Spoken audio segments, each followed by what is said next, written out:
अस्सलाम वालेकुम guys, hope you all are good. आज जो मैं आपको वीडियो में बताऊंगा वो बताऊंगा पेपर पैटर्न का, कि यूएचएस का जो पेपर पैटर्न है किस सब्जेक्ट में से कितने मार्क्स का पेपर आएगा। एक तो मार्क्स की डिस्ट्रीब्यूशन बताऊंगा और फिर आगे फर्दर टॉपिक वाइज भी डिस्ट्रीब्यूशन बताऊंगा। लास्ट वीडियो में मैंने आपको पढ़ने का तरीका बताया था कि किस तरह आपने पंक्चुअलिटी के साथ पढ़ना है। अब हमारे पास 3 सब्जेक्ट्स होते हैं, anatomy, physiology and biochemistry. Anatomy का भी 200 मार्क्स का एग्जाम होगा और फिजियो का भी एंड बायोकेम का भी। Each subject carries 200 marks. तो ओवरऑल हमारे पास बन गए 600 मार्क्स और 50% पासिंग रेशो होगी जो यूएचएस का रूल है उसके मुताबिक। अब ये होता है कि 90 मार्क्स का रिटन पेपर होता है, 90 मार्क्स का वाइवा भी होता है और 20 मार्क्स की इंटरनल असेसमेंट होती है। एनाटमी की भी, फिजियो की भी और बायोकेम की भी सेम है। जिस 90 जो रिटन मार्क्स का पेपर है उसमें 45 मार्क्स के एमसीक्यूज होते हैं, 45 ही आते हैं, एक नंबर का एक एमसीक्यू होता है, और 45 मार्क्स के एससीक्यू होते हैं, एक्सटेंसिव क्वेश्चन आते हैं, वो 9 आते हैं, एक एससीक्यू 5 मार्क्स का होता है। तो 45 का वो हो गया, तो 90 मार्क्स रिटन पेपर के हो गए और 90 मार्क्स वाइवा और रॉस्पी के होंगे और 20 marks internal assessment. Internal assessment अब क्या बुला है, अब जो इंटरनल असेसमेंट होती है ना उसमें हमारे जो पूरा साल throughout the year test हुए होते हैं ना, लेफ्ट से बायोकेम में उसके टेस्ट हुए हैं पूरा साल।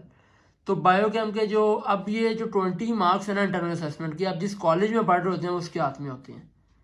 तो आपके जो टेस्ट हुए होते हैं अगर आपके सारे पास होते हैं तो कॉलेज आपको 17-18 मार्क्स दे देता है। अगर कोई 3-4 टेस्ट में पोजीशन भी आ गई आपकी क्लास में तो कॉलेज फिर आपको पूरे 20 मार्क्स देता है। तो इस तरह हमारे पास जो है वो 200 मार्क्स की डिस्ट्रीब्यूशन होती है एक सब्जेक्ट की। और अब पासिंग रेशो जो होती है वो 50% होती है। आपने रिटर्न पेपर भी अलहदा पास करना है और वाइवा ऑस्पी भी अलहदा पास करनी है। ये नहीं होगा कि अगर आपके रिटर्न पेपर में 90 में से 45 की जगह 55 आ गए हैं और वाइवा ऑस्पी में 90 में से आपके आए हैं 30 नंबर, तो ओवरऑल आपके 100 बन रहे हैं तो आप पास हैं। नो, आपको सेपरेटली पास करना है, रिटर्न पेपर भी वाइवा ऑस्पी भी। ये आपकी टोटल डिस्ट्रीब्यूशन है। नेक्स्ट अब आपको मैं एक्सप्लेन करूंगा एनाटमी के बारे में कि एनाटमी में डिस्ट्रीब्यूशन मार्क्स की कैसे है। अब एनाटमी बेसिकली 6 पार्ट्स हैं इसके, embryology, general anatomy, histology, thorax, upper limb and lower limb, total 6 हैं।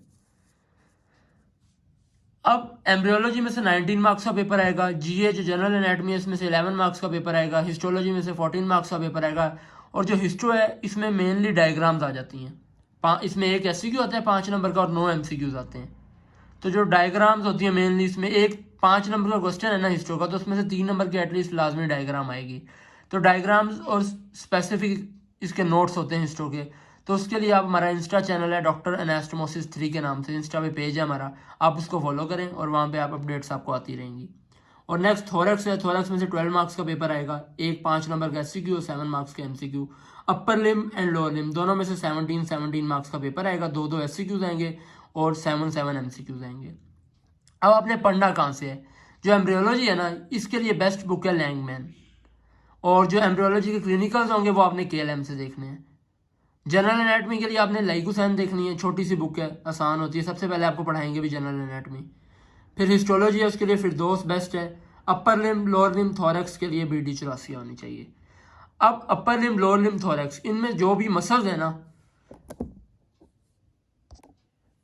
अब अपर लिम लोअर लिम और थोरेक्स है, इनकी जो थ्योरी होगी वो आपने BD से करनी है, BD बेस्ट है। और जो मसल्स के टेबल होंगे अपर लिम में, लोअर लिम में और थोरेक्स में, वो आपने स्नेल एनाटमी से करनी है, 100% स्नेल से, क्योंकि एक तो वहाँ पे इजी होते हैं और दूसरा जो है स्नेल में बहुत लिमिटेड सा लिखा होता है, ज़्यादा बातें नहीं बताई होती। और मसल आप पैटर्न ना यूएचएस का थोड़ा चेंज हो गया है, पहले होता था डायरेक्ट आपसे पूछ लेते थे मसल्स किसी भी रीजन के। अब कोई भी क्लिनिकल क्वेश्चन देके वो आपसे पूछते हैं कौन से मसल्स पैरालाइज हुए हैं और क्या उसकी वजह से क्या क्या होगा। और मसल्स में आपको ज़्यादातर और नहीं ना 2 चीज़ें तो 100% आनी चाहिए, एक मसल्स के एक्शन, दूसरी नर्व सप्लाई। और रीजन इंजर्शन वाला कॉन्सेप्ट अब पुराना हो गया है, पता हो तो अच्छी बात है, लेकिन ज़्यादातर आपको मसल्स की नर्व सप्लाई और एक्शन आने चाहिए। और क्लिनिकल हों, चाहे वो एम्ब्रियो के हों, चाहे वो अपर लिम लोअर लिम थोरेक्स के हों, वो आपने हर सूरत केएलएम से ही करने हैं, केएलएम बेस्ट है। अब नेक्स्ट आ जाता है बायोकेमिस्ट्री। बायोकेमिस्ट्री ये भी 90 मार्क्स का पेपर है। इसकी टेबल ऑफ स्पेसिफिकेशन क्या है, केमिस्ट्री ऑफ कार्ब्स है, प्रोटीन्स है, लिपिड्स है, वाइटामिन है, एंजाइम्स हैं, न्यूट्रिशन एंड मिनरल्स हैं और न्यूक्लियोटाइड्स हैं। अब जो सबसे ज़्यादा पेपर आएगा वो प्रोटीन्स और वाइटामिन में से आएगा। केमिस्ट्री ऑफ प्रोटीन्स और ईसीएम, इसमें से 16 मार्क्स का पेपर आएगा। वाइटामिन में से 15 मार्क्स का पेपर आएगा। और वाइटामिन सब यही कहते हैं बड़े लेंथी हैं लेकिन बहुत इंपॉर्टेंट है।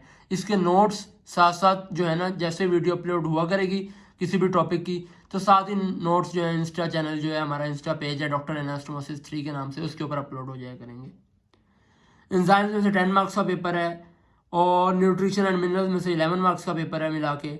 न्यूक्लियोटाइड में से 5 मार्क्स का पेपर है। हीम में से 9 मार्क्स का पेपर है।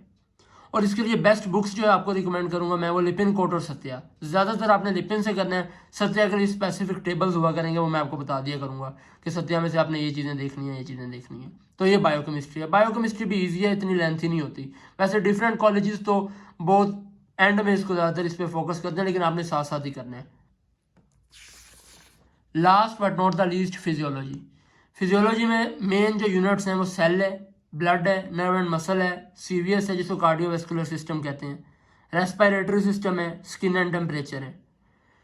अब जो मेन टॉपिक्स है ना, आपको ये 4 टॉपिक्स तो फिंगर टिप्स पे आने चाहिए लाजमी। Cell, blood, nerve and muscle, CVS. Cell, blood, nerve and muscle and CVS, क्योंकि ये वो टॉपिक्स हैं जो हमने मेनली एफएससी के अंदर देखे भी हुए हैं, हमें इसके नो हाउ है।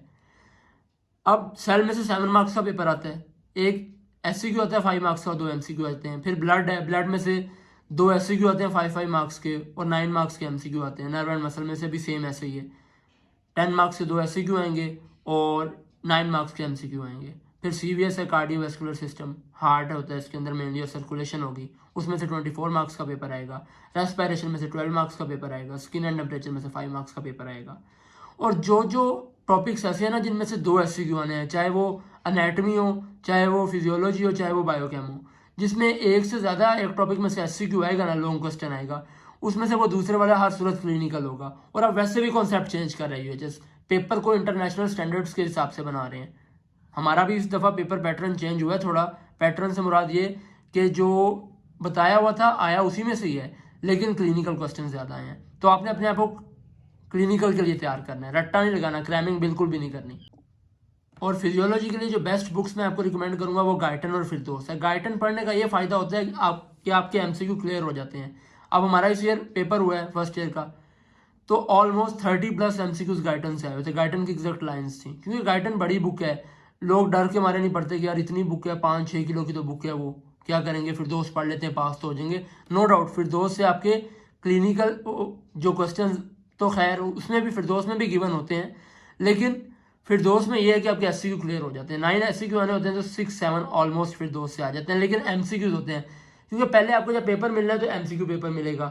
अगर आपके एमसीक्यूज अच्छे हो जाते हैं तो आप मेंटली रिलैक्स रहते हो, और अगर खुदा ना खास्ता एमसीक्यू भी बुरे हो जाए तो आप एससीक्यू भी पैनिक कर जाते हो, एमसीक्यू के बाद एससीक्यू भी सही नहीं दे पाते। तो इसलिए आपको मैं रिकमेंड यही करूँगा कि साथ साथ पढ़ें, गाइडन लाजमी देखें, रीड करें, रट्टा ना लगाएं बिल्कुल। गाइडन है जिस तरह आप न्यूज़पेपर रीड करते हैं या कोई नॉवल रीड करते हैं, वैसे आपने गाइडन को रीड करना है। बाकी जो जो चीज़ें साथ साथ ज़रूरी होंगी वो हम आपको नेक्स्ट वीडियोज़ में बताते जाएंगे। Best of luck guys, thank you.